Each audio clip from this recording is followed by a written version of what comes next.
অবশ্যই আইসা পরিষেবা হয়েছিল। হয়েছিল শুনেছিলাম, ঘটনাটা কি হয়েছিল? ঘটনা একটা বেনিফিশিয়ারি পিএমআই হাউসের বেনিফিশিয়ারি, সে আজ থেকে 3 বছর আগে তার নামে ঘর অ্যালটমেন্ট হয়। তো সে ঘরটা কমপ্লিট করতেছে না, দীর্ঘদিন যাবৎ ইনকমপ্লিটে রয়েছে। তাই 2 কিস্তি টাকা সে অটোমেটিকলি পাইয়ে গেছে ঘর কমপ্লিট ছাড়াই।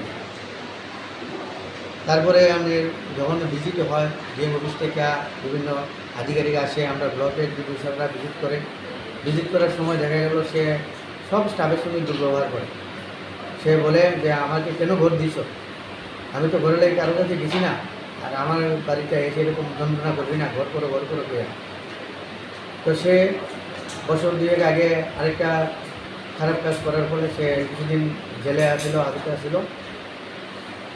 এখন সে বাড়িতে এসেছিলা, হঠাৎ গতকালকে আমাদের পঞ্চায়েত অফিসে গিয়েছিলাম, সেক্রেটারির সঙ্গে খুব দুর্ব্যবহার আরম্ভ করছে, খুব বকাবাদ্য আরম্ভ করছে। আমার ঘরের টাকা যদি না দেস তোরা মাইটা ফেলাই দেবো, তোরা কত দণ্ডে ঘর না করার পরেও টাকা দিস, এরকম প্রমাণ আছে। কোন সেক্রেটারি এটুকু বলছে যে ঘর না করে কে টাকা পাইছে, আপনি আমার 1-2টা নাম করুন না, আমরা দেখুন।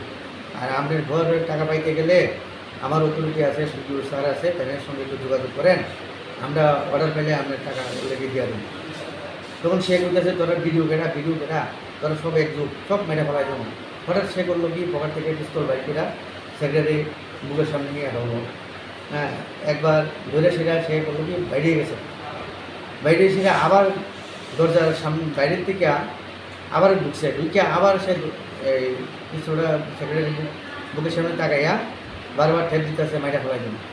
তখন এখানে আমি বসা আছি, আর 2টা মহিলা আছে ম্যাট, আমাদের পঞ্চায়েতে কাজ করে। ওই আমরা সবাই এখানে আতঙ্কিত হয়ে গেছি। তখন আমরা সঙ্গে সঙ্গে বিডিও স্যারের এখানে আইসি, বিডিও স্যার ব্লক চেয়ারম্যানের সঙ্গে মিট করাইছে, ব্লক চেয়ারম্যান স্যারের এবং থানার ইনফর্ম করছে। এতটুকু আমাদের অবগত আছে। এই ঘটনাটা কেন্দ্র করে আপনারা কি মনে করেন এই এলাকাতে আরও পরিষেবা দিতে পারবেন স্বাভাবিকভাবে? না, আমরা পরিষেবা দিতে তো হের লাগি আমরা ভয় পাই, কারণ এত ক্রিমিনাল টাইপের লোক, সবাই হেরে ভয় পায়। এরকম এর রেকর্ড আছে, যদিও আমাদের সঙ্গে ফার্স্ট, এরকম অন্য লোকের সঙ্গেও করছে। এরকম বসে আশপালন আরও এক জায়গাতে করছে, আমরা যেটা জানা আছে। এরকম কালকে তো সরাসরি আমাদের শুরু করুন, অন্য তার এলাকাতে গিয়ে সেটা অন্য লোকেরা বলে ও আমার পকেট থেকে বেড়ে গেছে, বলে বোঝা যায় একটা আগ্নেয়াস্ত্র চকলেটের মতো সেট আছে।